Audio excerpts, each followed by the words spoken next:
ओडिशा में रविवार 23 जुलाई के पूर्वाह्न 9 बजे हीराकुद बांध से महानदी में बाढ़ का पानी छोड़े जाने को लेकर बांध की तलहटी पर बसे संबलपुर जिले के बुर्ला और हीराकुद उपनगर में प्रशासन की ओर से लोगों को सतर्क की जाने की खातिर माइक से प्रचार शुरू किया गया है। आज सुबह 6 बजे हीराकुद का जलभंडार में जलस्तर 613 फुट तक नोट किया गया है। उत्तर पश्चिम बंगाल की खाड़ी में 24 जुलाई को कम दबाव का क्षेत्र बनने की संभावना मौसम विभाग ने जताई है, जिसके प्रभाव से जुलाई महीने के अंत तक प्रदेश में वर्षा होगी। कम दबाव का क्षेत्र पश्चिम मध्य बंगाल की खाड़ी पर केंद्रित होगा। क्षेत्रीय मौसम विज्ञान केंद्र ने यह जानकारी दी। मौसम विभाग ने कहा है कि निचले इलाकों में बाढ़ आ सकती है। ब्रह्मपुर मंडल विजिलेंस की टीम ने बऊद जिले के हरभंगा थाने की महिला थानेदार पुष्पलता राउतराय को 1 लाख रुपए के साथ पकड़ा। मजे की बात तो यह है कि रिश्वतखोरी में पकड़ाई इन दोनों महिला अधिकारियों का नाम पुष्प से शुरू होता है। एक क्वारी लीजधारक ने ब्रह्मपुर विजिलेंस थाने में थानेदार पुष्पलता राउतराय के खिलाफ रिश्वत मांगने की रिपोर्ट दर्ज कराई थी। केंद्रीय रेल मंत्री अश्विनी वैष्णव ने शुक्रवार को राज्यसभा को जानकारी दी कि पिछले 5 वर्षों 2018 से 2023 के दौरान 201 दुर्घटना मामलों की जांच विभागीय जांच समिति द्वारा की गई और 18 मामलों की जांच रेलवे सुरक्षा आयोग द्वारा की गई है। केंद्रीय मंत्री ने आगे बताया कि जांच का फोकस यह पता लगाना है दुर्घटना का मूल कारण क्या है। ओडिशा सरकार और Tony Blair institute of global change के बीच शुक्रवार को राज्य लोक सेवा भवन में एक समझौता ज्ञापन पर हस्ताक्षर हुआ है। सरकार के विभिन्न कार्यक्रमों के सफल कार्यान्वयन और आर्थिक क्षमता को बढ़ाने में फायदेमंद होगा। ओडिशा सरकार के साथ टीबीआर की यह गैर व्यावसायिक संबद्धता सरकार की कई परियोजनाओं के सफल कार्यान्वयन के अलावा आर्थिक नीति समीक्षा और नीति निर्माण के क्षेत्र में व्यवहार्य होगी। राज्य सरकार की अहम कैबिनेट बैठक शुक्रवार शाम को हुई। मुख्यमंत्री नवीन पटनायक की अध्यक्षता में हुई राज्य कैबिनेट की इस महत्वपूर्ण बैठक में मिशन शक्ति, कृषि, स्वास्थ्य, जन शिक्षा, जल संसाधन, सूचना एवं प्रौद्योगिकी, कौशल विकास जैसे विभिन्न विभागों के कुल 17 प्रस्तावों को मंजूरी दी गई। इसके अलावा राज्य में सेमीकंडक्टर एवं इलेक्ट्रॉनिक्स चिप निर्माण के लिए नई नीति को कैबिनेट ने अपनी मुहर लगाई है। राज्यसभा में सांसद एन सानमुगम के एक प्रश्न के लिखित उत्तर में वैष्णव ने कहा है कि 2 जून 2023 को बाहनगा स्टेशन बाजार में एक दुर्भाग्यपूर्ण ट्रेन दुर्घटना में कुल 295 यात्रियों की मौत हो गई थी। इनमें से 176 गंभीर रूप से घायल हुए और 451 को मामूली चोटें आईं। 180 यात्रियों को प्राथमिक उपचार के बाद छुट्टी दे दी गई। अनुगुल जिले के तालचेर जेल में 2 जेल वार्डर अपनी ड्यूटी के दौरान सोते हुए पकड़े गए। इस बात का खुलासा तब हुआ जब दोनों वार्डरों की सोते हुए तस्वीरें सोशल मीडिया हो गईं। जेलर ने इस मामले पर टिप्पणी करने से इनकार कर दिया है। हालांकि उन्होंने इतना बताया कि दोनों वार्डरों को कर्तव्य में लापरवाही बरतने के आरोप में निलंबित कर दिया गया है। जगन्नाथ मंदिर में परेशानी मुक्त दर्शन सुनिश्चित करने के लिए एक उपसमिति का गठन किया गया है। पुरी के उप जिलाधिकारी भवतरण साहू ने कहा कि मंदिर में श्रद्धालुओं को सुगम दर्शन का अनुभव देने के तरीकों का पता लगाने के लिए एक उपसमिति का गठन किया गया है। उपसमिति से रिपोर्ट प्राप्त होने के बाद ही कोई कदम उठाया जाएगा। ओडिशा विधानसभा अध्यक्ष का प्रतिष्ठित पद 2 महीने से अधिक समय से खाली पड़ा है।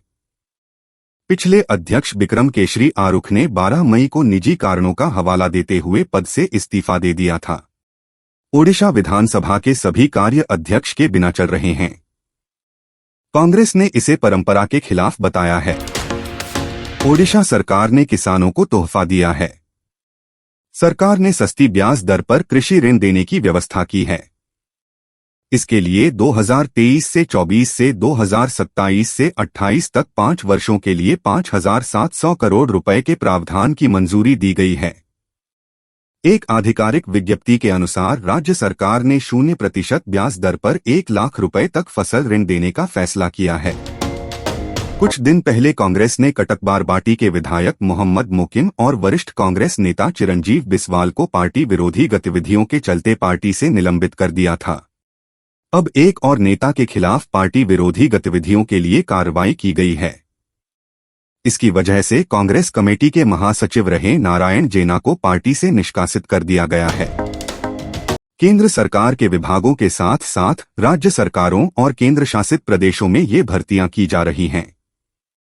पीएमओ ने कहा कि देश भर से चुने गए इन युवाओं को विभिन्न पदों पर नियुक्त किया जाएगा। ये युवा राजस्व विभाग, वित्तीय सेवा विभाग, डाक विभाग, स्कूल शिक्षा विभाग, उच्च शिक्षा विभाग, रक्षा मंत्रालय और गृह मंत्रालय सहित विभिन्न मंत्रालयों व अन्य विभागों में शामिल होंगे। अरुणाचल में भूकंप सुबह 6:56 पर आया और यह 5 किलोमीटर की गहराई पर था। एनसीएस ने ट्वीट कर बताया कि अरुणाचल में आए भूकंप की तीव्रता 3.3 मैग्नीट्यूड थी। हालांकि भूकंप से किसी भी जानमाल के नुकसान की खबर सामने नहीं आई है।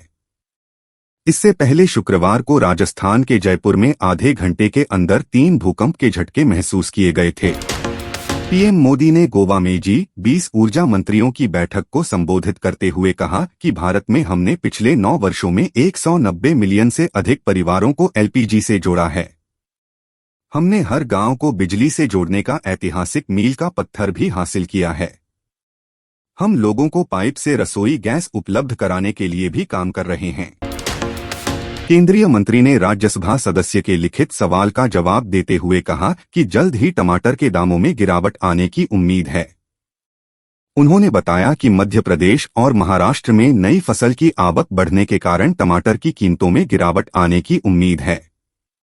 मंत्री ने आगे कहा कि उपभोक्ता मामले विभाग टमाटर सहित 22 आवश्यक खाद्य वस्तुओं की दैनिक कीमतों की निगरानी करता है। तेलंगाना के केसीआर सरकार जल्द ही सरकारी कर्मचारियों के लिए खुशखबरी लेकर आने वाली है। सरकार इन कर्मचारियों के लिए वेतन भत्ते, सरकारी आवास, अंतरिम पद जैसे मुद्दों से जुड़ी कई बड़ी घोषणाएं कर सकती है। अगले 10 दिनों में सीएम केसीआर सभी ट्रेड यूनियनों से मुलाकात करेंगे और कई बड़े बदलाव करेंगे। सीएम इन मुद्दों पर चर्चा करेंगे और प्रक्रिया तय करेंगे। इंडिया गठबंधन केंद्र पर दबाव बढ़ाने के लिए अपने सांसदों नेताओं का एक संयुक्त प्रतिनिधिमंडल भी जल्द मणिपुर भेजने की तैयारी कर रहा है। विपक्षी खेमे के सूत्रों ने इसका संकेत देते हुए साफ कहा कि संसद में प्रधानमंत्री से बयान की उचित मांग से जहां हम पीछे नहीं हटेंगे, वहीं मणिपुर में केंद्र और राज्य सरकार की हिंसा रोकने की दोहरी नाकामी को उजागर करने में भी कसर नहीं छोड़ेंगे। अमेरिकी राष्ट्रपति जो बाइडेन की वैज्ञानिक सलाहकार आरती प्रभाकर ने कहा है कि अमेरिका और भारत सहित समान विचारधारा वाले देशों को एआई के पाठ्यक्रम को आकार देने के लिए मिलकर काम करने की जरूरत है। उन्होंने बताया कि पीएम मोदी ने अपने यूएस दौरे के दौरान कई बार एआई का जिक्र किया था। इसके अलावा उन्होंने एआई का नया फुल फॉर्म था। वरुण धवन को फिल्म इंडस्ट्री में लंबा वक्त बीत गया है। स्टूडेंट ऑफ द ईयर अब तक उन्होंने कई बेहतरीन और बड़े बजट की फिल्मों में काम किया है। हाल ही में उनकी फिल्म बवाल ओटीटी पर रिलीज हुई। इस फिल्म की कहानी और जाह्नवी कपूर के साथ उनकी जोड़ी के अलावा वरुण धवन की परफॉर्मेंस को भी काफी पसंद किया गया। क्रिस्टोफर नोलन की फिल्म ओपेनहाइमर हॉलीवुड की बेहतरीन फिल्मों में से एक मानी जा रही है। यह बायोपिक मूवी जिसकी कहानी लोगों को अट्रैक्ट कर रही है। फिल्म ने बॉक्स ऑफिस शुरुआत भी दमदार कमाई के आंकड़े के साथ की है। कुछ ने कहानी की तारीफ की है तो कुछ ने इस बीच फिल्म के सीन को लेकर लोगों ने आपत्ति जताई है। अमेज़न प्राइम वीडियो की web series made hit heaven series को सोशल मीडिया अच्छे रिव्यू मिले थे। दर्शक मेड इन हेवन की अगली सीरीज का इंतजार कर रहे थे। इस बीच हाल ही में प्राइम वीडियो ने मेड इन हेवन के पार्ट 2 की घोषणा की। अब सीरीज का एक रिकैप वीडियो भी रिलीज कर दिया गया है। बार्बी डॉल पर पहले भी फिल्में बनती रही हैं, मगर उनमें ज्यादातर एनिमेशन ही हैं। बार्बी की दुनिया पर लाइव एक्शन फिल्म पहली दफा बनी है। इस कॉमेडी फैंटेसी फिल्म का निर्देशन ग्रेटा गर्विग ने किया है।